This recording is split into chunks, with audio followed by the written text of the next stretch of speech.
A nurse places a healthy baby next to her dying twin. And what happens next proves that God exists. A true miracle that would leave everyone with their mouths open and tears in their eyes. Hello, if you enjoy this story, please subscribe and like the video for more amazing stories. Long before everything happened, she was a high school girl, like all the other girls, trying to survive everything, to get to college and become a successful professional. Her parents had educated her to become a dentist because it was also their profession. And they were doing so well that it seemed logical that their daughter would continue with the legacy. After all this way, she would not miss anything because they had already walked the path of effort and sacrifice. And now their daughter would not have to go through any of that. She would have everything at her disposal. Daisy was also convinced that this would be her destiny. That after graduating and starting to work with her parents, she would find a good man with whom to share the rest of her life and who would agree with her in one of her most important convictions, that of not having children, although she liked children and they usually got along well with her. Daisy was convinced that children were not her thing. She did not want to lose her freedom, but more than that, she did not want to see a loved one suffer in a world in which it was increasingly difficult to survive. And she did not lack anything, nor would her son lack anything if this were to happen. But she did not want it. When she arrived at the university, she also realized that having everything can sometimes be counterproductive. She had to live alone for the first time, and although she could have an apartment in the city for herself, she had no one to cook for her, clean her house, and wash her clothes for a while. She paid someone to do it all. But then she realized that she was spending too much money, not only on that, but on her lifestyle, with daily outings with her friends and shopping for clothes, jewelry, and perfumes. So she had to choose between her social life and her private life, and she preferred to keep her social life intact. So she had to learn by force to cook, to do housekeeping, and to turn on a washing machine, to pay her bills, and to be aware of the dates so that no payment was due, and she had been an adult for the first time. And that was when she realized the fact that her parents had never taught her to fend for herself, and had put everything on a silver platter, was the reason why now everything seemed so complicated and sacrificed. She also realized that if it was so hard for her to take care of herself, it would be twice as hard as she had to take care of someone else, which only reinforced her desire not to have children. So when she was old enough and started having partners, she decided to avoid pregnancy at all costs and underwent surgery to tiger fallopian tubes, even though she took care of herself all the time as if she was fertile every day of the month and required the same care from her partners.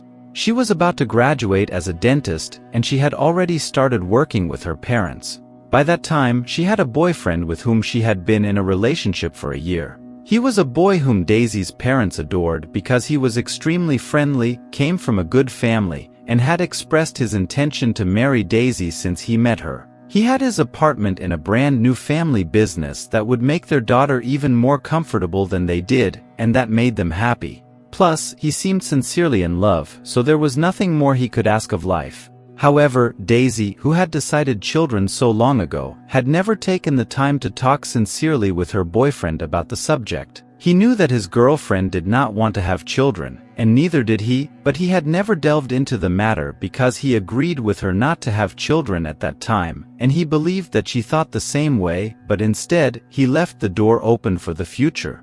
Several years later, he did not know that Daisy was talking about never having children until the mighty asked her to marry him. Just minutes after she had accepted his proposal, the subject suddenly came up, and he told her that it would be ideal for them to have a child between 30 and 35 years old.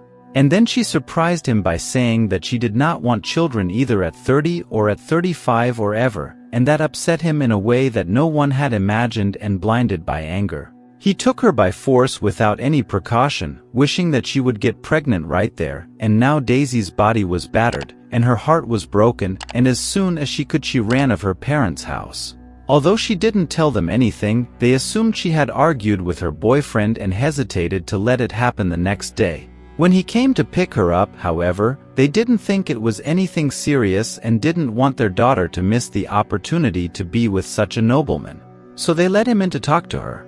To Daisy's surprise, he spoke to her as if nothing had happened and asked her if they were going to tell her parents at once that they were getting married, or if she would prefer to wait a while to announce the engagement formally. She could not believe her ears.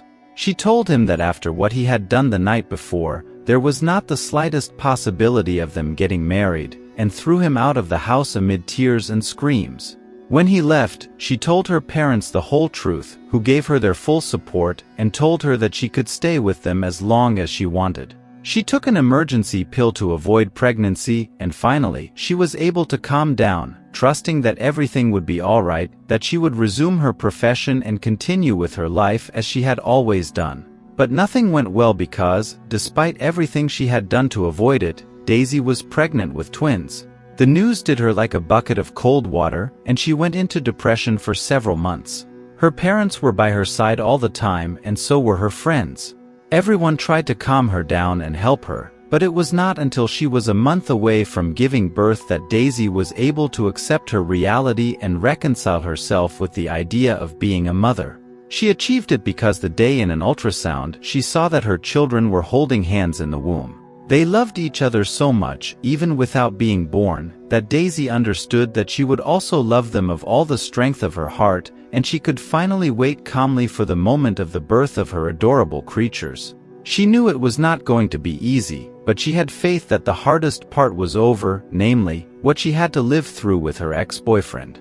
Unfortunately, Daisy was wrong because no amount of pain could have prepared her for the pain a mother can feel at the prospect of losing a child.